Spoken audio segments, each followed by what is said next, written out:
My given name is Benjamin Buford Blue. People call me Bubba. Just like one of them old redneck boys. Can you believe that? My name's Forrest Gump. People call me Forrest Gump.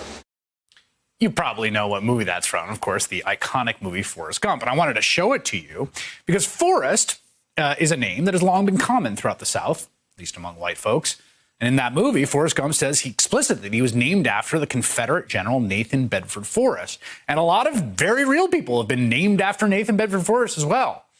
In the South, there have been Nathan Bedford Forrest highways and monuments and high schools and state holidays. He has been treated by many folks as an American hero. But that is not who Nathan Bedford Forrest was. You may know the history, you may not. My sense is that a lot of people, maybe most people, don't really know the full story, so here's just a quick recap. Nathan Bedford Forrest is not some kind of on-the-bubble figure, an edge case with a complicated legacy. He's not someone the woke mob has suddenly decided to come for. He is probably one of the top 10 villains in American history, just a vile, vile, evil man. A plantation owner and slave trader, his most infamous act as a Confederate general came at the Battle of Fort Pillow in 1864. Forrest's soldiers massacred a bunch of Union troops, many of them black, and many of whom were attempting to surrender when they were killed. The Confederacy then abandoned the position that night. They didn't even need to hold the fort.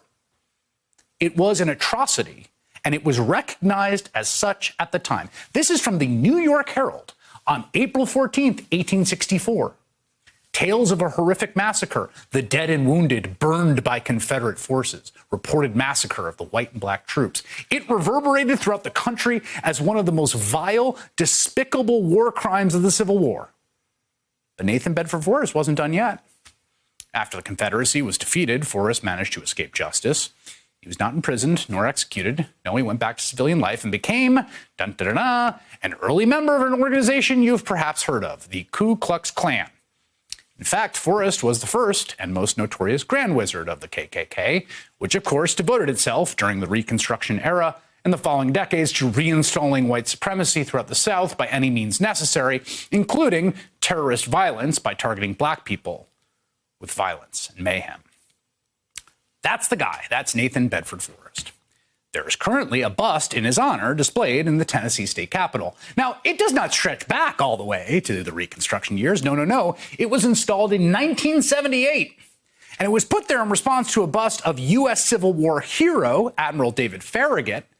The Forrest bust promptly attracted members of the Tennessee KKK who held a press conference in front of it in 1980. Yes, that's what you're looking at. Those are Klansmen in Klan robes in the Tennessee state capitol underneath the Forrest bust, in case anyone is still wondering what this is all about.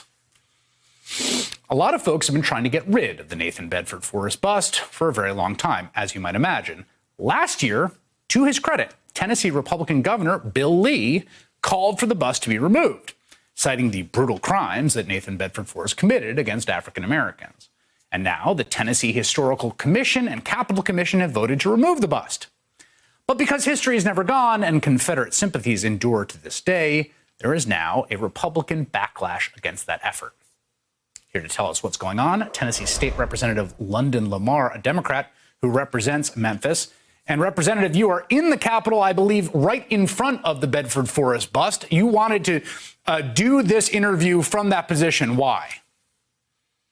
I thought it was very important that this man, who was the first Grand Wizard of the KKK, who massacred many Black Union soldiers, I wanted to see that he sits right here in the most powerful building in the state of Tennessee, in between the most powerful chambers in our state, and that's the House of Representatives and the Senate. And every day I have to walk in to make legislation for all people of Tennessee. I have to walk past a Klansman before I go into the People's House. And I think it's important because many people don't get the opportunity to visit the state capitol, especially during a pandemic. But you need to see that our state capitol is recognizing and supporting the first Grand Wizard of the KKK in a building that should be a building where all people can feel that we are entering these chambers to represent them and make their lives better. So this is not a new controversy. It's been the object of much public attention for a while. The Republican governor created this commission. The commission voted to remove it. There seems to be a kind of rebellion against that, in which some of your Republican colleagues now want to cancel the commission because they canceled Nathan Bedford Forrest. What's going on? See, after decades of protesting, we finally had a win last week when the Historical Commission voted to remove this bust and place this bust in the State Museum, where it can be, the story of Nathan Bedford Forrest can be told in more accurate context. But because some of the Republicans do not agree with the removal of the Klansmen from the state capitol, they are now trying to remove the commission in its entirety. What some of these Republicans are trying to do is stack the deck and make it even harder. When they put something in place, they put this historical commission in place, but because it's not working to their benefit, we want to change it again. We can't keep stacking the deck when we are able to do what we need to do in a system that you put in place. And I don't think it's fair that we are trying to make it harder. The historical commission made a decision. We need to respect it and allow this bust to be moved to the State Museum. Let me just make sure I understand this right. So Republicans control the government in your state. They have majorities in both houses, if I'm not mistaken. There's a Republican governor. Under that Republican government, they created this commission. The commission's job was to research and figure out what to do with this bust, and I believe a building at a college that's also named after him, if I'm not mistaken. They have now voted to remove the bust, but the Republicans now, some Republicans don't like the decisions. They want to scrap that commission as kind of, I don't know, retaliation. Absolutely. This is a divided Republican Party on this bus. What it is they don't get their way. They use their power and abusing the government to be able to get to what they want to do.